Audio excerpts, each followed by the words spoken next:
Yo, what is going on, you guys? So today I'm bringing guys a brand new sports cards video. Today's video is a little bit different than usual. So we will of course be giving you guys some long-term investments, but I really wanted to introduce you guys to my managing partner today. As you guys know, on this channel, on my Instagram, throughout the last few years of content, you guys have only seen me as the face of the brand. But I wanted to introduce you guys to the other side of the firm at Sports Card Invest. So we have my managing partner, Warner, over here. Hi guys, hi everyone.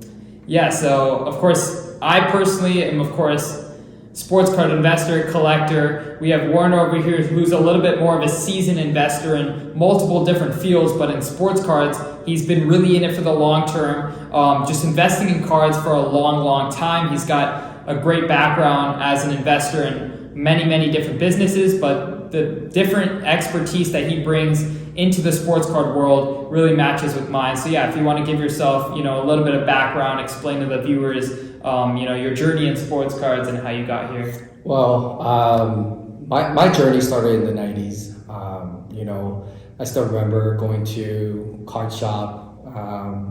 I think the very first card I wanted to get was the David Robinson rookie. Oh wow. That was the main card, and it was like $50.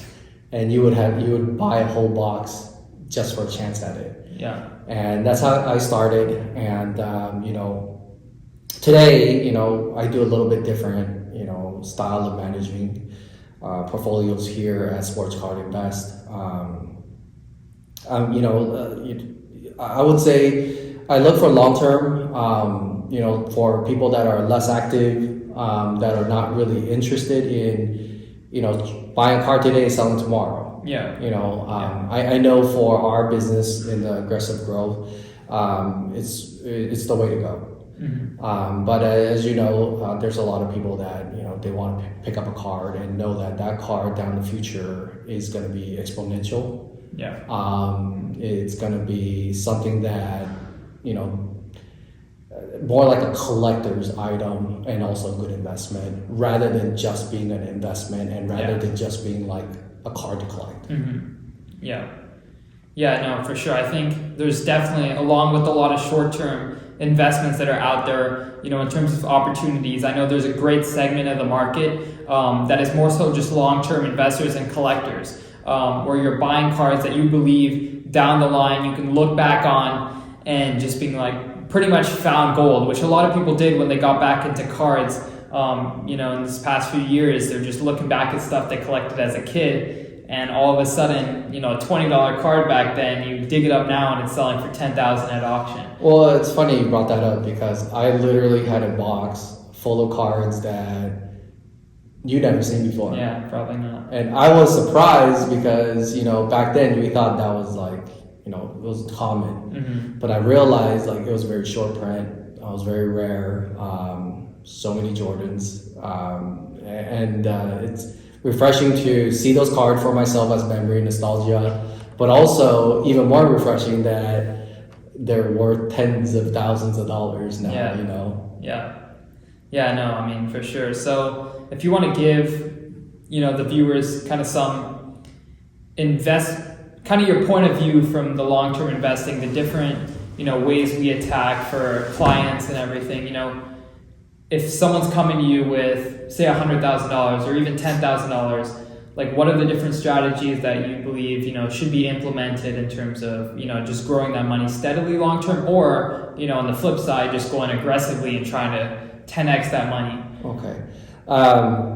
The beauty of this industry, this hobby, in my opinion, is this: there's so many ways to have fun, because that's foremost. Like if you're not having fun, you could be doing something else and making more money, right? But I think foremost, it has to be fun. Yeah.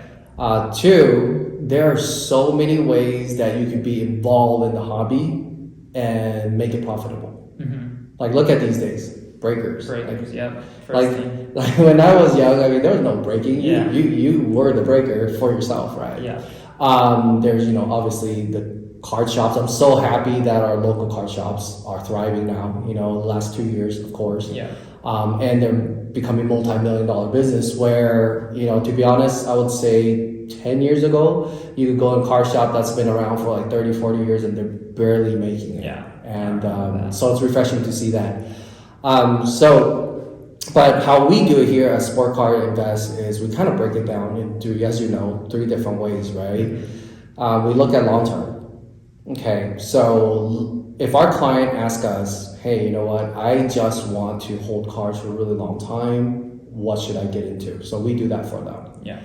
Another kind is what we call, as you know, it's called aggressive growth. And what is that? Simple term, layman's term is flipping cards, right? And Canal is probably the best in the business.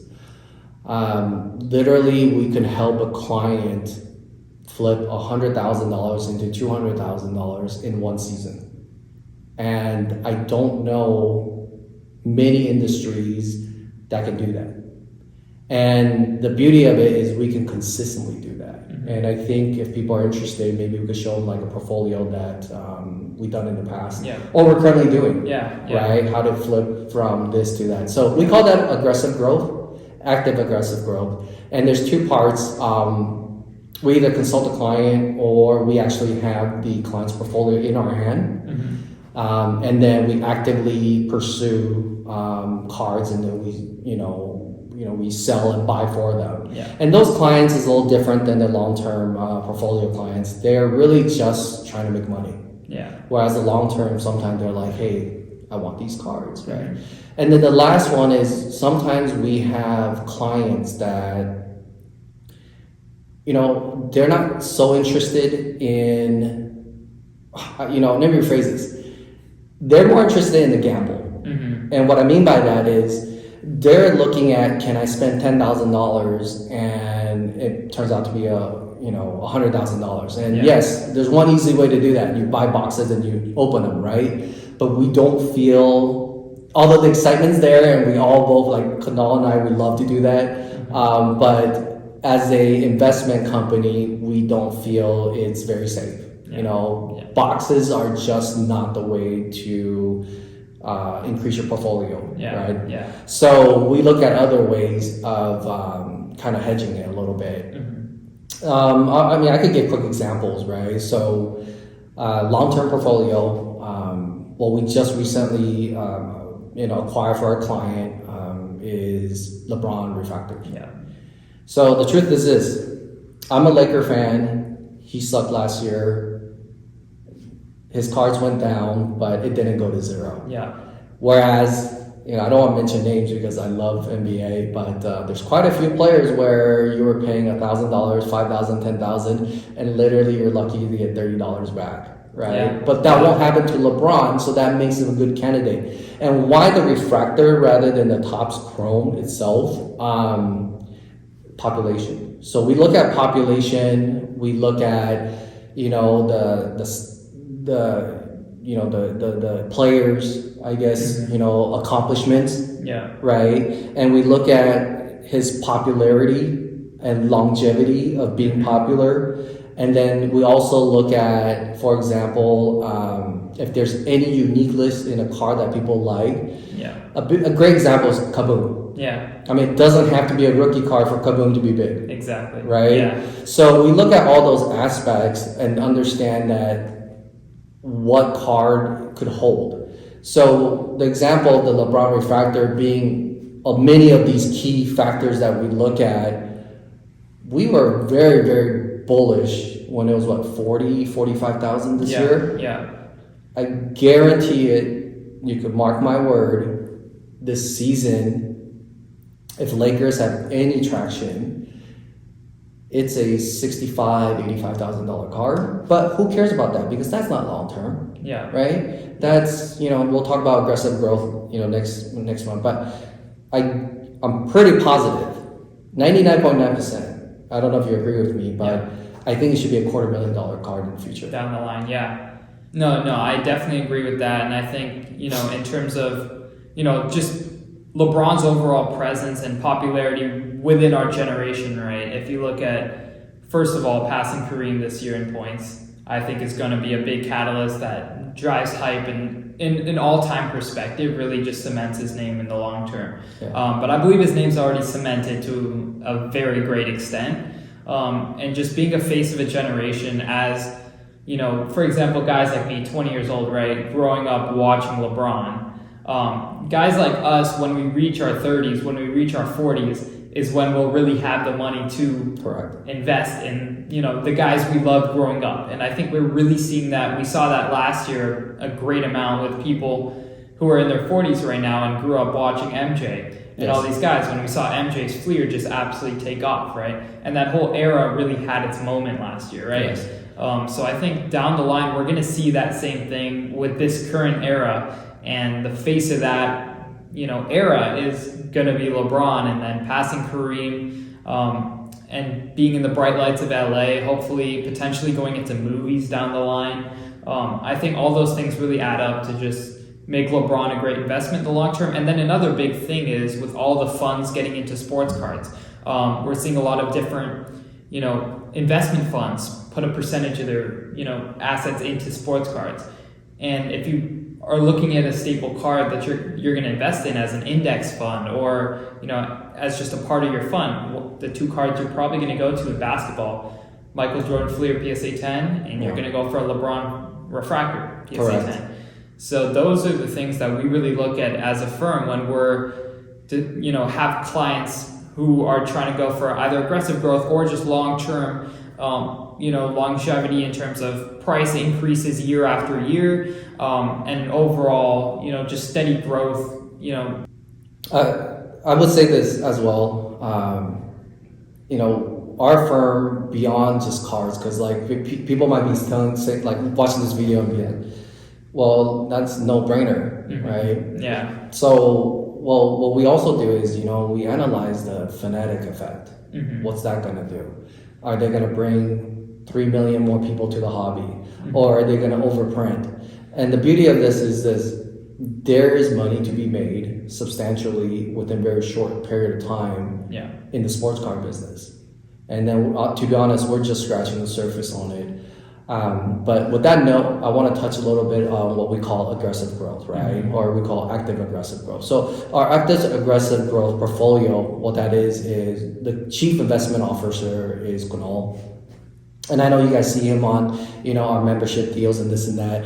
I kind of just want to touch a little bit about how that evolved, right? So not many people know, but prior to all those social media presence, that's what we did for clients. We were flipping, cards for them. Yeah.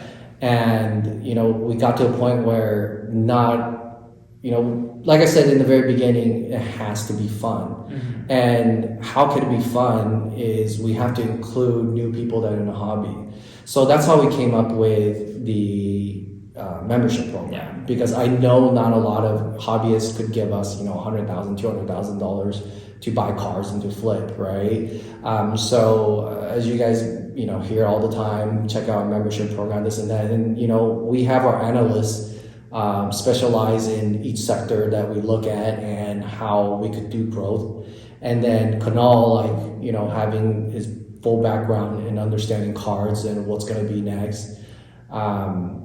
We're really able to help people that, $10 that want to get to 100. Yeah. And it's really possible. It's not a fake YouTube video when you see people do that. Yeah. Right. And then, there's the middle tier people that know a lot about the industry that we can't really help. That it's Yeah. And we understand that. But there's also the ultra rich, the whales that, in the world that just doesn't have time, but they're interested in making money. So we really provide service for, those type of clientele that work with us. Yeah. And then the last one, I do want to mention, we have a lot of jokes about what's called, and I call it shooting for the stars or, gambling for the unicorn, but that it's kind of like that. We gamble on either, I would say, boxes, cases that we think that it's going to exponentially grow 30-40% within, how long would you say? Within months, Within usually. months.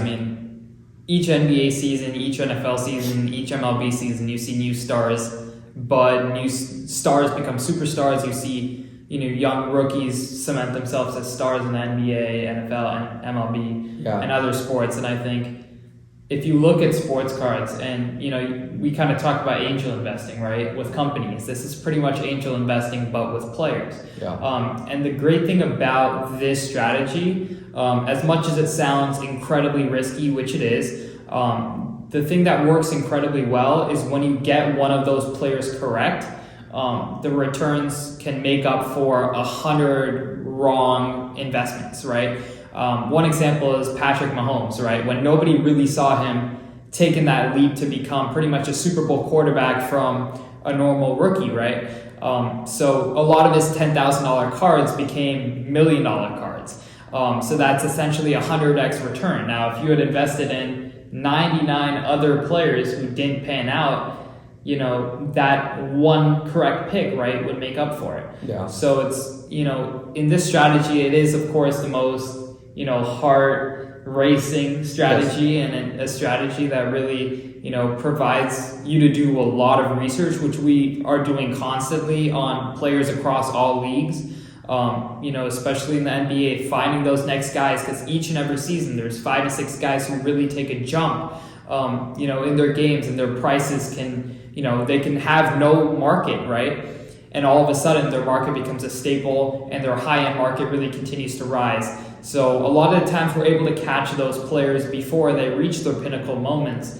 And I think those have been, I guess, our most successful moments is, when we can find those guys who can just pop off and really come through, and then, that can really deliver. Yeah, and, it occurs more often than you think. It just really requires a lot of time and effort, a lot of analysts that work with us to figure those things out. But it could be very lucrative. It could be very fun, and I think that's why we do this. Well, let's do this. I'm putting you on the spot, but yeah. Share with our fans, or pick one for long term, pick one for aggressive growth, and pick one from unicorn. What would those 3 for you be? Got it. Yeah, I mean, that's a absolutely loaded question. So I guess start with the easiest would be aggressive growth for short term. Yeah, meaning like you will buy today and you'll sell tomorrow. Yeah, I mean, I definitely think Brandon Ingram's market is at a point where it's not established at all, given the fact that he hasn't really been in the spotlight recently. I think Brandon Ingram's a player who obviously has the scoring potential. He's still very young, despite him entering his 6th season. Yeah. But I think Brandon Ingram's a player if you put Zion on the floor with him, CJ McCollum, and the Pelicans become like a Showtime team to watch, which everyone knows if Zion's playing on TV, you're tuning in. So if you look at that and, the overall attention that's going to be on the Pelicans, I think in the short term, Brandon Ingram's cards are going to be due for a big boost. And given where the current market is, I think you can, potentially receive a 2 to 3x return within a month or two. Yeah. And then for a long-term investment, one guy who I personally really love right now is Giannis. I know Giannis has pretty much become like the face of Europe in the NBA, along with Luka and Jokic. So I think what I really look for in the long term is internationally, and that is simply because when sports cards do grow globally, right, with Fanatics, I think there's going to be, we saw it with all-star votes, right, when guys like Zaza Pachulia were getting, millions and millions of votes and almost becoming the starting center in the Western Conference All-Star game, right? Yes. It's just when you have countries behind you, there's so much more collectability. Yeah. And, if you look at someone like Yao Ming, if you look at even in other sports, right, Shohei Ohtani, even Rui Hachimura in basketball right now has become like a star in Japan. Yeah. And so when you look at that, I think long-term, having a country behind you, you being the face of a country, is going to be incredibly huge. And of course, Giannis has the accolades to back. In his young career, he's already got 2 MVPs. He's got a championship finals MVP, and obviously he's going to... Yeah, those are some reasons why I truly believe, Giannis is going to hold a great amount of long-term relevance. Of course, he's already won back-to-back MVPs. He's finals MVP, won a championship already, and still such a young career. And I think he's going to really dominate the East in the coming years. So I really look at that, and then combining that with the fact that Giannis's print runs, his pop reports are extremely low on most of his important cards. A card that I personally really like is his Prism autograph, his Prism rookie autograph, and a PSA 10 has come all the way down to around 6,000, which was once a $25,000 card. And that's a card that I think in the long term, when you have a pop of under 100 for the face of a country, one of the faces of the NBA, right? I think that's a card that's going to really pan out in the long term. Yeah.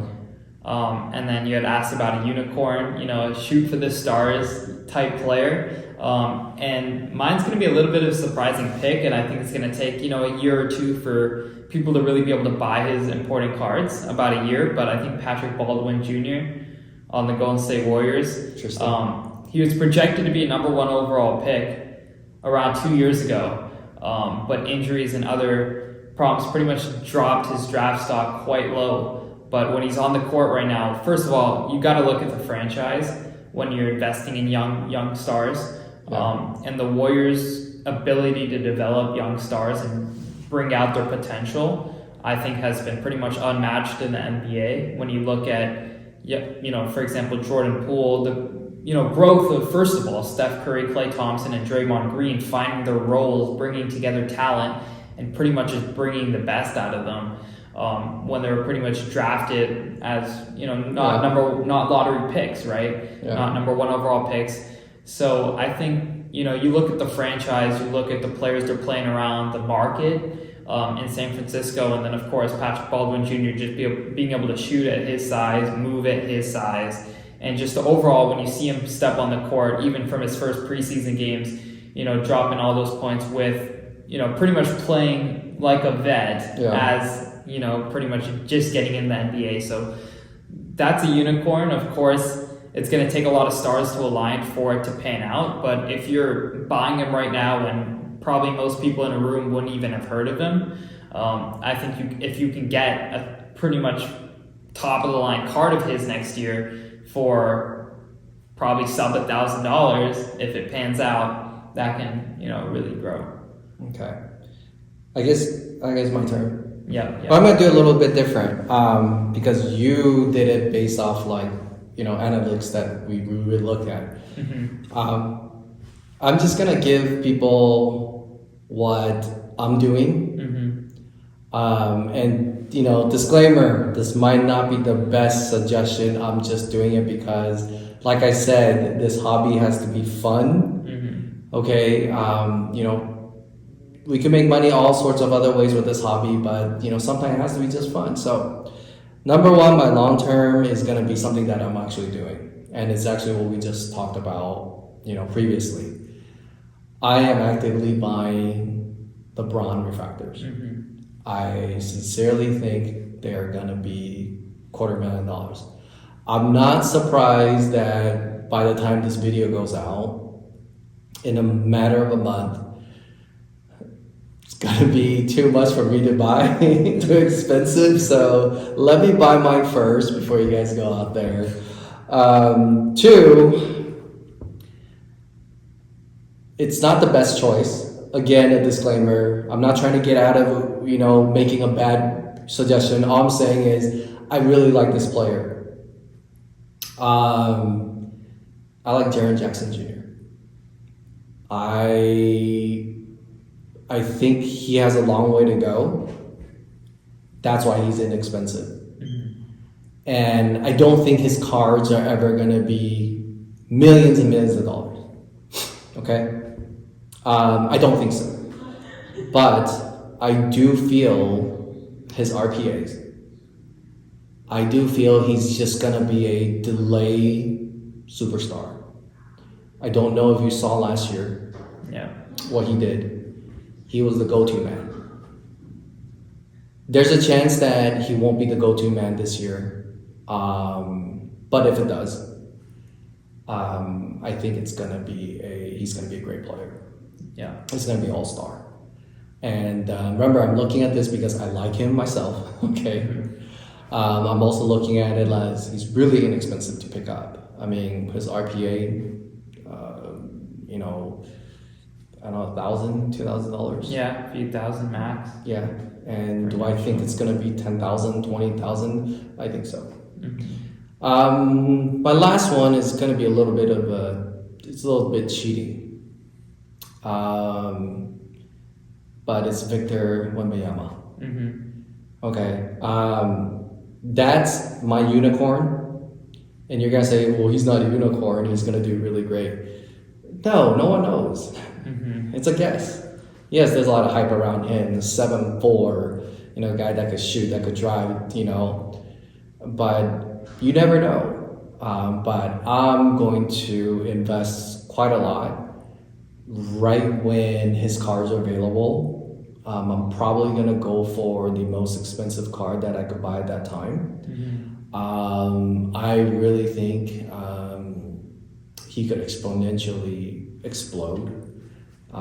Because for me to be a unicorn, if you're looking at the factor of the biggest growth, not just regular growth, but the biggest growth, you really have to be a potential generational player, right? And I think he has that potential. Yeah. Like Zion has that potential before he got hurt. Mm-hmm. Every year he gets hurt, that potential kind of dwindles down, and he still can be. He's still really dominant. The few games that he played, right? Yeah. But if he gets hurt one more year, to be honest, you can't blame people. They're just gonna, give up on him, right? Mm-hmm. And but I'm glad he's still young. I'm glad he's mentally strong. Not looking at all the memes online. Stay strong, Zion. But I think we look at that for generational players that can possibly be worth their RPAs, rare cards, one-of-ones, logo man, that could be millions of dollars. Yeah. And I don't mind spending $10,000, $20,000 for that chance. And if you look at it, it could potentially be that chance in 10 years. Mm-hmm. Right? Yeah. And what other investments can you really do that with? Yeah. And enjoy it even if it doesn't happen, right? Yeah, that's the number one thing about sports cards that I personally love the most is you can watch your investment play on television, whereas if you're a stock, quarterly earnings isn't a celebration, right? Or it's nothing you can watch live and enjoy on a daily basis almost. Correct. So you don't go to a store and cheer on, that person bought a new iPhone, right? But you cheer on your players. Yeah. And that's why this industry is so special to my heart. My first cards that I ever bought was, this kind of give away how old I am, but it was NBA hoops. They sold at Costco for, I think it was $9.99 or $19.99 a box. And then secondly, when I really got into it was when David Robinson was a rookie. And then when I actually started making money was actually 1998. And that's when I bought a bunch of Kobe's. Mm-hmm. And kind of got lucky because I was young. And, but I always had love for it, and I guess that's what we do. Yeah, no, 100%. I think for the long term, there's always going to be a great amount of opportunities, and then even in the short term, with aggressive growth, there's of course opportunities every day, whether on auction houses, at shows, on Facebook groups, online. There's so many different platforms and arbitrages that one can use in the sports card hobby. To really make money. I think there's definitely going to be in the long term, and even right now, there's so many different facets to the hobby. And we can all be a part of the hobby and be on totally different sides of it, different sports, different industries, breaking, investing, collecting, short-term flipping. So I think in general, we're trying to, attack all sides of it. Because of course at our firm, we have such, minds that think such differently. And I think that's kind of the beauty of it, because there's not a right way or wrong way, right? Whether you're an aggressive growth flipper or you're a long-term investor, there's always money to be made if you're able to make the right plays and do your research and understand what, facet you're in of the hobby. So of course, me being more the aggressive growth, short-term investment guy, and then we have the long-term Warner. In our firm, I definitely think, for the long term, we've kind of got this, sides intact. Yeah. I guess if, obviously what you do every day, every week on the video is more entertaining. But if our subscribers like to see maybe, some examples of the portfolios that we manage. Like and subscribe and comment below that you'd like to see that. And we could definitely, do a series on, showing you like what we do long-term investments. What are we doing? Aggressive growth. It's probably more fun that way. Yeah. Or maybe what unicorns, and then we'll kind of document it and show you guys what happened, and then we have all this data to share. Yeah, no, 100%. If you guys do want to see more of Warner, want to see more of the long-term side and just our overall portfolio management side of the business, definitely drop a like. Comment down below what long-term investments you guys are making right now, what unicorns you're investing in. Shoot for the stars players that you're investing in. So definitely drop those down below. Leave a like, subscribe if you want to see more of this content. Other than that, I hope you guys enjoy. It's been Kunal, Warner, and we're out.